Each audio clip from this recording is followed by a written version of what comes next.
উচ্চ মাধ্যমিক পরীক্ষার দিনে শুক্রবার 13 ফেব্রুয়ারি বোলপুরের শ্রীনন্দা স্কুল পরিদর্শনে আসেন উচ্চ মাধ্যমিক শিক্ষা সংসদের সভাপতি চিরঞ্জীব ভট্টাচার্য। তার সঙ্গে উপস্থিত ছিলেন স্কুলের প্রেসিডেন্ট তথা জেলা প্রাথমিক শিক্ষা সংসদের চেয়ারম্যান প্রলয় নাইক। পরিদর্শন শেষে চিরঞ্জীব বাবু জানান, স্কুলের সার্বিক ব্যবস্থাপনা সন্তোষজনক। তিনি পরীক্ষা কেন্দ্রের ছাত্রীদের সঙ্গে কথা বলেন। আগের দিন বাংলা পরীক্ষার পর এদিন ইংরেজি পরীক্ষা ছিল। ইংরেজি নিয়ে কিছু ছাত্রী উদ্বিগ্ন থাকলেও তাদের সঙ্গে কথা বলে আশ্বস্ত করেন তিনি। বীরভূমের বোলপুরে আছি। এটা হচ্ছে শ্রীনন্দা উচ্চ বিদ্যালয়। আজকে প্রথমে মানে জাস্ট ফার্স্ট স্কুল এটাই ভিজিট করলাম। আজকে ডে 2 আর কি, second day of HS examination 2026। 10টা থেকে পরীক্ষা শুরু হয়েছে, 10টা থেকে 12টা পর্যন্ত চলবে সেমিস্টার 4।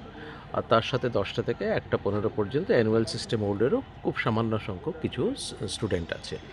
তো এখানে পরীক্ষাটা জাস্ট শুরু হলো এবং পরীক্ষা শুরুর আগেই ঢুকেছি। এখানকার যারা স্টুডেন্ট ছাত্রী যারা পরীক্ষা দিতে এসছে তাদের সাথেও ইন্টারঅ্যাক্ট করলাম। তারা গতকাল যে পরীক্ষা দিয়েছে বাংলা ভাষা মানে ফার্স্ট ল্যাঙ্গুয়েজ, তারা খুব ভালোভাবে পরীক্ষা দিয়েছে, তারা খুব খুশি। যাই হোক, ইংলিশ পরীক্ষা বলে শুরুতে একটু ভয় ভয়ে আছে, তো ওদেরকে আশ্বস্ত করলাম যে ভয় পাওয়ার কোনো কারণ নেই। তো ওরা আশা করি পরীক্ষা সবাই খুব ভালোভাবে দেবে। এবং এখানে যে অ্যারেঞ্জমেন্ট রয়েছে, এখানে এই স্কুলের হচ্ছে প্রেসিডেন্ট হচ্ছেন ডিপিএসসি চেয়ারম্যান আর কি প্রলয় মণ্ডল, ডক্টর প্রলয় মণ্ডল। প্রলয় নায়ক, সরি, ডক্টর প্রলয় নায়ক। তো তিনি আছেন। এছাড়া এখানকার হেডমিস্ট্রেস আছেন, অন্যান্য টিচাররাও ছিলেন, তাদের সাথেও ইন্টারঅ্যাক্ট করলাম। তো ভীষণই ভালো লাগলো আর কি। সব অ্যারেঞ্জমেন্ট খুব সুন্দর। এখানে যে টোটাল অ্যারেঞ্জমেন্ট, পরীক্ষা সম্পর্কিত যে অ্যারেঞ্জমেন্ট রাখা হয়েছে, জলের ব্যবস্থা থেকে শুরু করে সমস্ত কিছু এত সুন্দর রাখা হয়েছে, খুব ভালো লাগে। জেলায় আর কি কোথাও যাওয়ার জেলা আরও কয়েকটি জায়গায় এখন পরপর যাব, কয়েকটি স্কুলে। এই মুহূর্তে হয়তো বোলপুর হাই স্কুল যাব, তারপর একটু শিউড়ির দিকে যাব।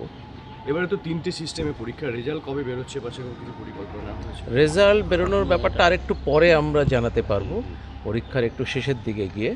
27 তারিখ পরীক্ষা শেষ হবে। 27 তারিখ আমি কলকাতায় একটা প্রেস কনফারেন্স করব, তাতে হয়তো একটা মোটামুটি একটা অ্যাপ্রক্সিমেট আমি টাইম এস্টিমেট দিতে পারি।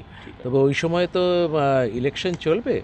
ফাইনাল রেজাল্ট বেরোনোটা ডিপেন্ড করে যে টোটাল সরকারের থেকে যে টোটাল গ্রিন সিগন্যাল পাওয়া, ইলেকশন কমিশনের থেকে গ্রিন সিগন্যাল পাওয়া, তার উপর অনেকটাই ডিপেন্ড।